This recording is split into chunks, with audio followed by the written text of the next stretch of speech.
Okay, we give teaching to the different kind of learners, but of course with the different kind of what do you call it, techniques on how they learn. Okay, next, excuse me. In the classroom, scaffolding can include modeling a skill, providing hints or cues, and adapting material or activity. That is according to Koppel and Bredikamp 2009. Okay, I have here a table which is a comparison between the traditional and constructivist classroom. So in the traditional classroom, strict adherence to a fixed curriculum is highly valued.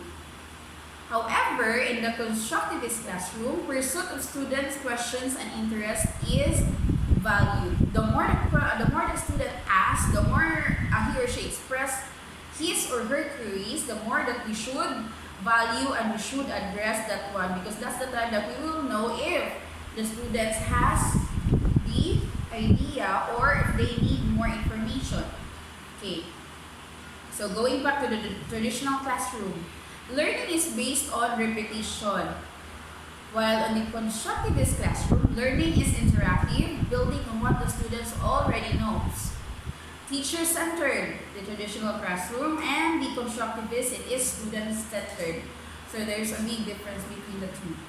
So teachers disseminate information to the students. Students are recipients of knowledge, passive learning, that's the traditional one. Only the teacher is the source of information. However, when it comes to constructivist classroom, teachers have a dialogue with students, helping students construct their own knowledge. So that is active learning. Okay. The teacher's role in traditional classroom is directive, rooted in authority. So it is only the teacher has the authority for the information or all throughout the learning. However, when it comes to constructivist classroom, the teacher's role is interactive, rooted in negotiation, because we interact with our students. So what do you mean by the word rooted in negotiation? When they have, let's just say, information to give to their fellow classmates, we try to negotiate if that information is correct or not. Okay, so also, last one, in the traditional classroom, students work primarily alone or competitive. However, in the constructivist classroom, students work primarily in groups, or it is groupings, usually cooperative learning, in which that is the kind of learning that is being adopted by the K-12 program nowadays. So we have here constructivist evaluation strategies in science education. First is the peer review and students evaluation. Okay, for this kind of evaluations, it must be prepared in advance and must be carefully guided by the teacher. So the teacher must determine how the peer review will fit in the course. So for this one, when we say peer review, there will be other students that will be evaluating his or her classmates as well. So most likely this is done by pair. Okay, the reviewer should understand that the points of their comments should be to describe their experience with a specific language and not to condemn their peers, to tell the peer how they would solve the task. So that's how it should be done. Next is, this is very common, portfolios. So it is a collection of the best example of somebody's work. They represent a profound shift in attitudes towards the roles of evaluation and in education. So we are all somehow doing this one, because it will serve as an artifact as well, just in case there would be queries about the performance of a specific students. And also, portfolios would display what are the best practices or the result of those learners all throughout their learning. So there are innovations in science education. So these are the things that we are doing or we are adopting in teaching science education. So student engagement and understanding of materials is given more emphasis in today's education over spoon-feeding the facts. Gone are the days wherein the teachers is the only source of information. Today, the students must engage or they must do experiential learning. They must why we mostly do groupings. We have a specific pattern in which the K-12 developed, in which the teachers are following nowadays. Okay, innovative teaching methods in science. First is hands-on learning. Hands-on learning, this is the best teaching method invented so far that involves the active participation of students to experience scientific concepts than just to have an audience view. So for this one, it is the students that is working and only facilitate hands-on learning. They do experiment, they do activities. Next, storytelling. Students love to hear stories, and therefore storytelling is one of the best ways to get their attention in class. I remember when I was still discussing before, whenever I try to incorporate stories relating to my topic, the students would love to hear that. But when it is just merely about discussion and blah, sometimes they would just listen, but you could see through their eyes that they don't really pay attention really well. So I guess storytelling is kind of effective. Next, role play. So this innovative method is becoming an integral part of science education, as students can intellectually and physically involve through activities while learning a new concept. Okay, next, sports-based learning. So this is an interesting approach to learn problem solving in physics, or a stepwise method to study complex chemical reaction. For example, a game of football or cricket that helps them to learn about the percentage, the average, or probability, which can find its use in physics problems. Or for example, doing the free fall experiments about free fall, or maybe through football or soccer, we could use, or we could incorporate physics in that. Okay, next, visual clues. Using visual clues excuse me, easily supplements auditory information, and students can easily connect better with ideas. As we all know, there are a lot of students nowadays who are visual learners. They learn better when they see what you are discussing. Okay, next, instructional conversations.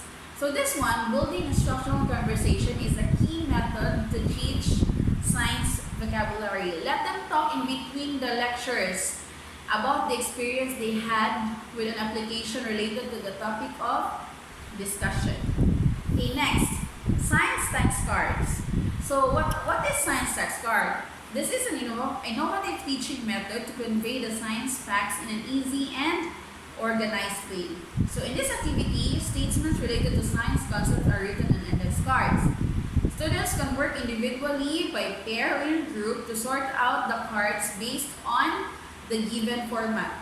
And then the formats includes true or false, agree, disagree, matching pairs, classification, sequencing, and more. So those are science information where there are clues that they need to solve using text cards.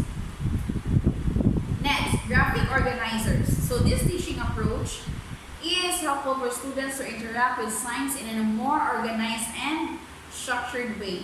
Teachers can use different types of templates to represent the data according to the topic that is being handled. So graphic organizers is very helpful in science, especially when I had this application when I thought about different cells, plant cells and animal cells. So for them to have a better understanding what are the common parts found between the plant and animal cells, I used graphic organizers for this one, so that they will know what are the parts that can only be seen in the plant cells and what are the parts that can only be seen in the animal cells. Okay, next, word walls. So science word walls in classroom can stimulate the interest of students in the subject and opportunity for them to illustrate the different concepts. So in an advanced technique, a more in-depth understanding of different scientific terms can be made possible with pictures that accompany the words. Excuse me. Okay, next, multimedia approach. This method is a blend of text, audio, animation, video, still images, or interactivity content forms to teach diverse, difficult, or to understand concepts in science. Okay, the educator can convey vast information using advanced multimedia devices and techniques, and it also involves a wide range of activities to provide a meaningful learning experience. Okay, this one, mini labs. I think almost all of us are familiar with this one. So mini labs allow students to take part in hands-on activities inside the classroom to illustrate the concept. This makes classroom session more fun, engaging, and memorable. So students can attempt to mock up day-night with a globe and flashlight, build circuits, test for conductivity and magnetism, produce mixtures and solutions or model for the formation of sedentary rock, and more. We all know that our science textbook is designed to do activities through mini labs, wherein the students will just bring the equipment or the necessary materials for the activity, and then they will do the activity inside the classroom, modeling a certain phenomena depending on the topic. Okay, next, science kit. This is one of the innovative methods of teaching science to kids and adults alike. Let it be physical science, life science, or earth science. Teachers are now making use of science kits to help students have an engaging educational experience. So how is it conducted? They can conduct small experiments with guided instructions to identify rock specimens, to watch out for insect metamorphosis, or demonstrate chemistry reactions. Okay, next, mobile apps for science. I think this is very common. There are already a lot of apps that are available online for elementary, middle school, and high school students, and as well for those undergoing advanced studies. So since today's kids are tech savvy, or they love to learn science using their gadgets, you can really use that one to gain information about science. Okay, next, flipped classroom. So in this innovative teaching technique, students are asked to go through video instruction or tutorials in the initial stage.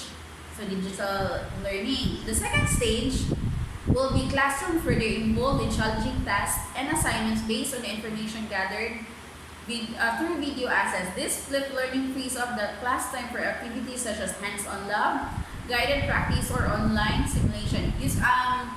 I usually use this one whenever I discuss. Sometimes I just show a video. Before showing a video, I put the guide questions. What are the things that they should be learning, and what are the things that you should be looking for?